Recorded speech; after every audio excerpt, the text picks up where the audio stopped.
Good evening.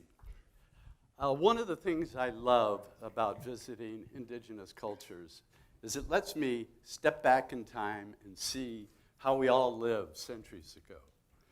And in doing that, I've noticed so many things that we've gained and things that we've lost. And one of the things I've really noticed is the fact that our relationships are much different.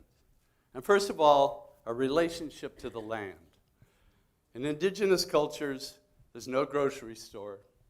In tribal cultures especially, no utility districts, no water districts, no fast food restaurants. Nothing stands between them and their survival other than their own ingenuity and their own knowledge of the earth. And they have a very intimate knowledge of the earth. And it's always astonished me. This one Hawaiian woman was at the beach, and I met her, and she saw this crab flipping out sand out of the hole, and she said, the sand's going to the north. There'll be a Kona storm tomorrow. And sure enough, a Kona storm shows up tomorrow. So their knowledge, they're more or less the PhDs of their place on the planet. The other relationship that I've noticed is so tight is their relationship to each other. Again, they don't have the institutions. They don't have Social Security. They don't have an IRA or 401k plan. They don't have elder care facilities. They completely depend on each other for their survival again. And that produces a real tightness. I've noticed women at a well in Africa, for instance, and they're all sitting around joking and talking.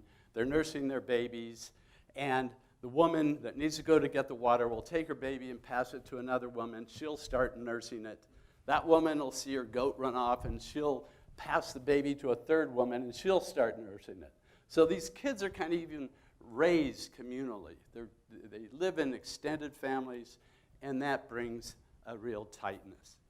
The other relationship that I want to talk about tonight is the relationship to spirit. And it's a very strong one. So this is Malik and her great-granddaughter, Yasmina. And they spend all their time together, 14 hours a day working in the garden. And I've seen this in Africa, Asia, South America. And I ask, why are these two people that are so different together all the time? And this big age difference. And they said, no, you don't understand.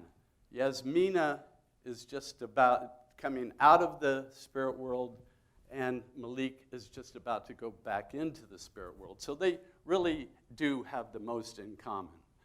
And they literally pray to the spirits of the forests, the mountains, the rivers. They put spirits in everything. Their ancestor spirits are so important to them.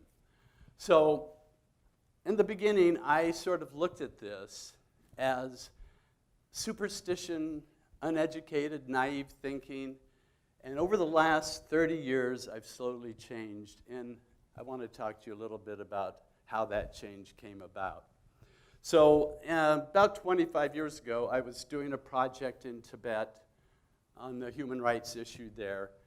And I had the opportunity to go and meet the medium that channels the oracle of Tibet, the Dalai Lama's oracle. And it took place in this little monastery. And there were about 60 monks in there. They led the medium in, sat him down, put this big hat on his head, and a very heavy hat. His face turned kind of red. The monks started chanting and beating their drums. And he kind of went into this trance. And he started talking in a real high-pitched voice. And the monks started writing down everything he was saying. And then, after about 5 minutes of that, he fainted, and they literally had to carry him out of the room. And I just watched this, and I was wondering, is this a performance? Did he have a heart attack? But 2 days later, I was able to interview the medium. His name is Tuptim. He was 30 years old at the time. He's 50 now. And he said that he didn't remember a thing that he said when he was in this trance. And he felt very weak right afterwards, for a day afterwards. And so I said, well, how did you become the medium? And how did you get this job? And he said, you know, when I was younger, I had started hearing these voices. And I started feeling very ill. And I was very confused. In fact, I thought I was dying at one point. And an older monk came to me and said, hey, you've got a gift. And he taught me how to go in and out of trance. He nurtured me. He stayed with me for the whole year. And now he is the Dalai Lama's oracle, the oracle of Tibet. So 2 years later, I was doing a project for Amnesty International up in the northern part of Kenya in the Samburu area. And I was taking pictures of these people, and my guide turned to me and said, you know, their predictor has told them that you were coming to take pictures of them. And I didn't think too much about that because there I was taking pictures of them. But he went on to say, he said, they also said that she said that you would hide from them when you took their picture. And I said, no, I don't hide. I'm right in front. I use very short lenses. I'm usually right in front of the person when I take their portrait. And that night I was home cleaning my lenses, packing my bags, and I realized, yeah, I had brought my new camera that I'd never used before. It's this panoramic camera. And this is the way I've got to focus that in total darkness. So all of a sudden I thought, well, that's a coincidence. And my assistant said, that's amazing. So it was just something we kind of filed away. But I, at that point, decided what I wanted to do is start actually seeking out these people that go into altered states of consciousness in order to heal or predict for their tribes. And that's what I started doing. And so, by the way, here is the woman that was the predictor. And I did take her picture with the panoramic camera. Her name is Sekulin. She's 37 years old, or was at the time, 5 kids. And she had the very same story as the medium of the Dalai Lama. When she was 12 years old, she started having visual hallucinations. She started feeling sick and dizzy. And her grandmother came and said, you know, you've got a talent. And she nurtured her through it. So I literally went around the world and doing my human rights work and started finding these shaman. And the way I would find them, they never introduced themselves as shaman. You would never know who they were unless you asked the community members, who's the healer here, who goes into trance, and they would tell me and lead me to the person. So this is Namid. She's a Mongolian shaman. I'll just show you some of the 40 I interviewed. This is Morgan Yazi. He's a Navajo medicine man. This is Linza. She's a shaman in Siberia, eastern Siberia. Mingatui, a shaman in the Rawani tribe in Ecuador, in the Amazon in Ecuador. And one of the last shaman I interviewed was right on the Pakistan-Afghan border. There's a group of animists there called the Kailash. And there's only 3,000 of them left. And they're surrounded by Islam. And they hold on to their animistic beliefs. And they're very interesting looking. They're blonde-haired, blue-eyed. They say they're the remnants of Alexander the Great's army. And they're very fun-loving. They make their own wine. But I went there because I was told that there was a 6-year-old boy that was being initiated to be a shaman, and I wanted to see him. So, because everybody I had interviewed up to that point had been a shaman for years, so I wanted to find somebody in that process of initiation. So when I got there, I found, no, he wasn't 6 years old. He was a 60-year-old goat herder up in the mountains. So that's the shaman rumor mill. But anyway, I had taken my 16-year-old son with me as an assistant, and we had to hike for about a day and a half to get up to the top of the mountain where John Dooley Khan here was herding his goats, and he was the shaman for the Kailash people. And again, I asked the same questions. How did you get into this? What do you do for your tribe? He had the same story of hallucinations, being mentored by an older shaman. And the shaman, in different cultures, induce their trance in different ways. By the way, shamanism is a universal practice. It's the world's oldest spiritual practice. And there's a lot of common denominators. But the way they go into trance can differ. In Mongolia, they beat a drum next to their ear. In South America, they take psychoactive plants like ayahuasca. In Pakistan, they did something that was quite unique. They burn juniper branches, they slaughter an animal, pour the blood over the burning branches, and then the shaman inhales the smoke to go into trance. And so here I'm trying to talk him out of doing a ceremony for me because I don't want him to kill one of his animals. And he said, no, I have to do it. My spirits are telling me I have to do it. You've come so far.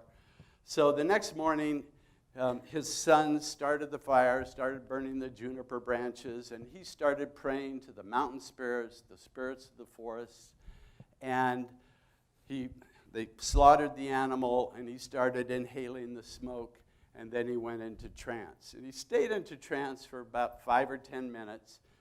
And when he came out, he was very silent. He hardly said anything.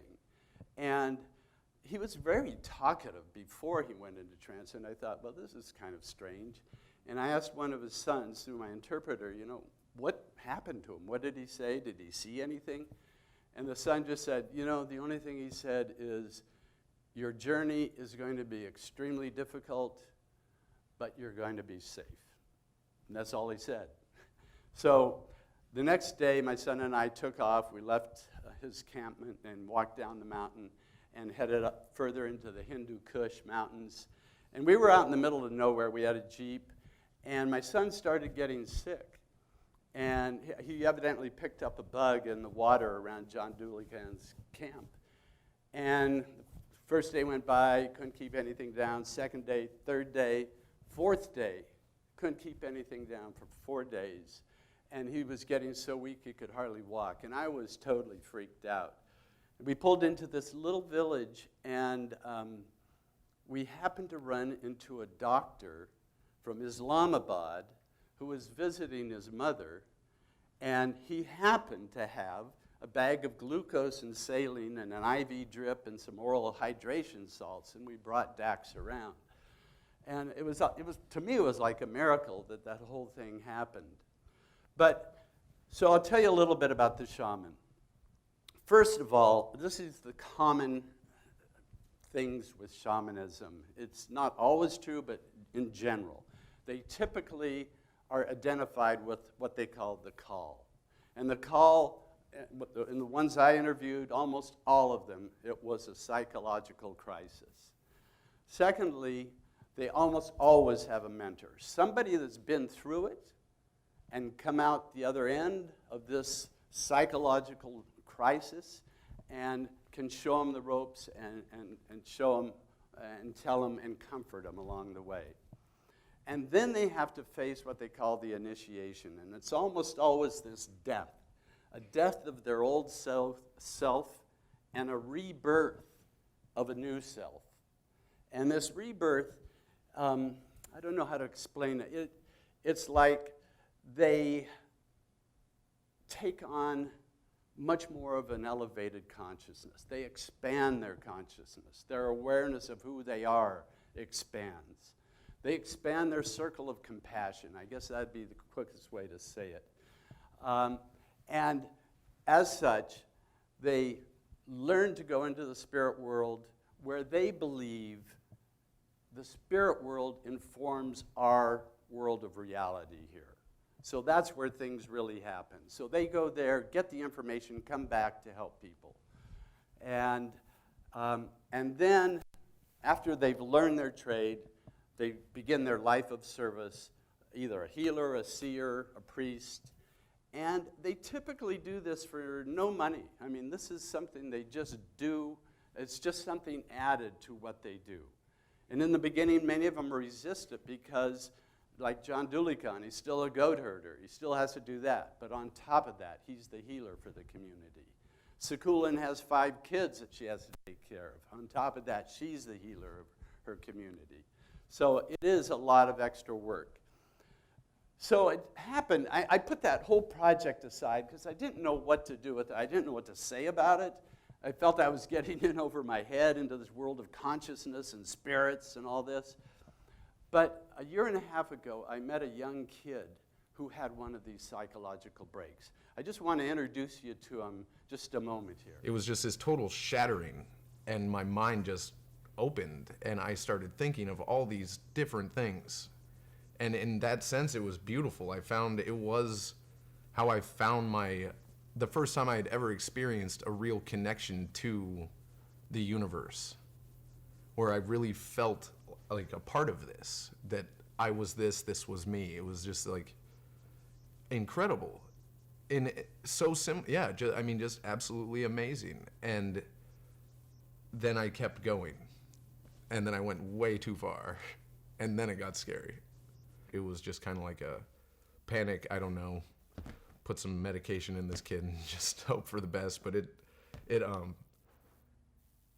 I don't know if it hurt or helped. It was at the point where I was being diagnosed, I think, for side effects of medications. Like, there was a point where I was taking 15 pills in a day.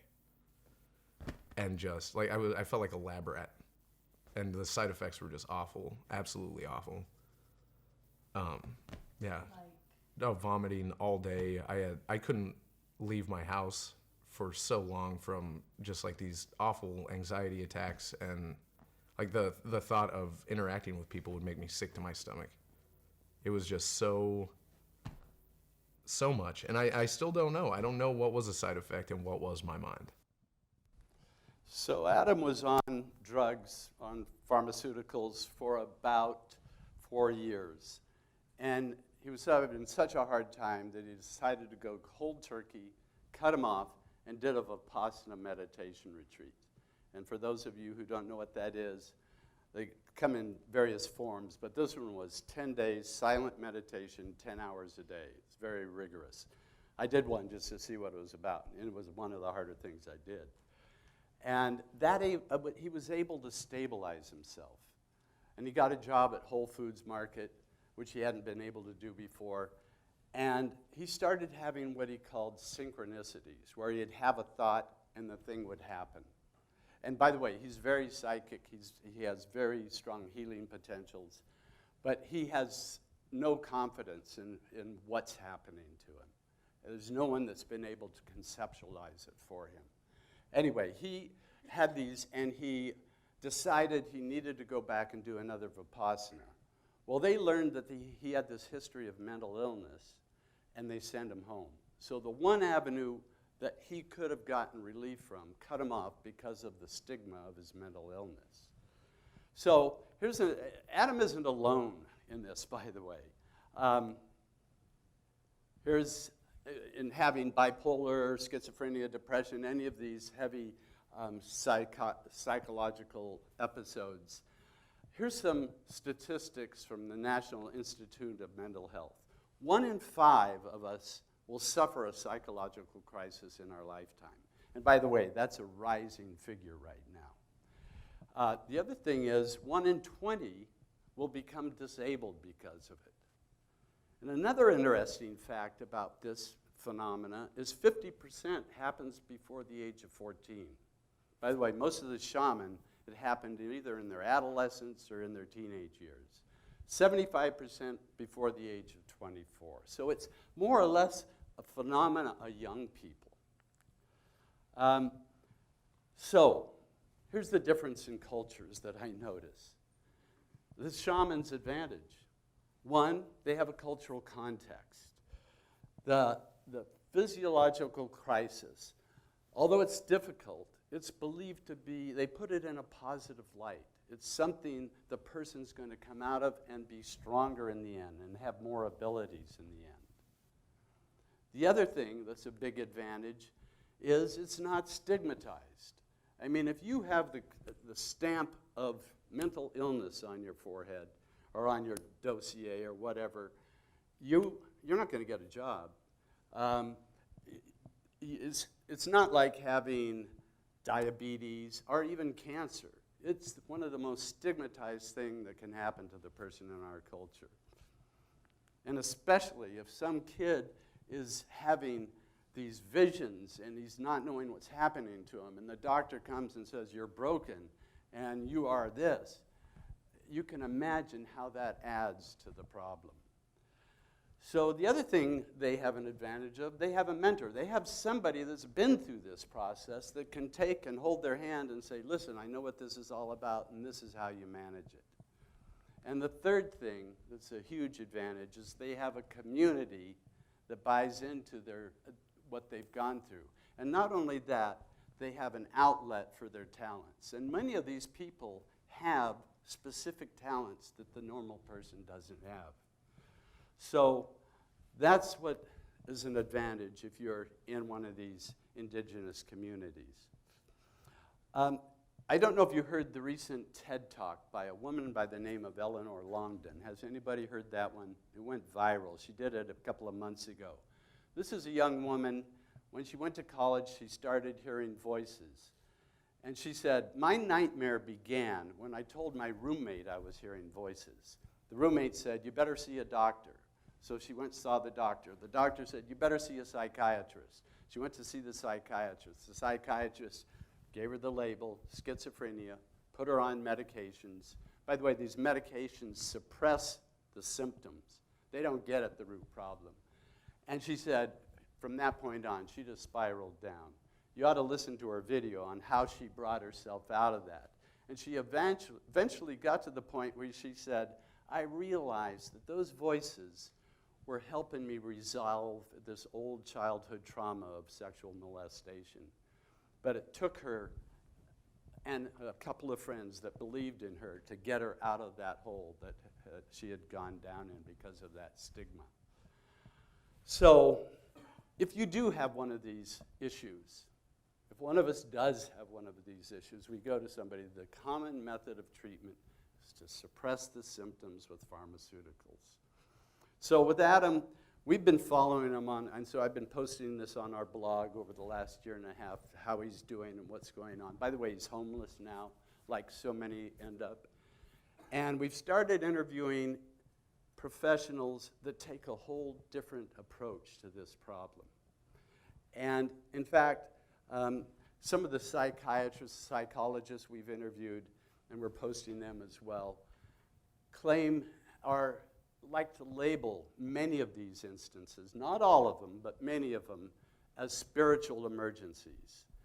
And they believe, just like I do now, if you hold these people, if you don't stigmatize them, if you don't scare them with a label and tell them they're broken, and if you give them a place of support, that the psyche itself is self-healing, it will take them and it will eventually work out whatever is going on with them, and they'll typically come out at a higher level of awareness and consciousness that they went into the problem in the first place.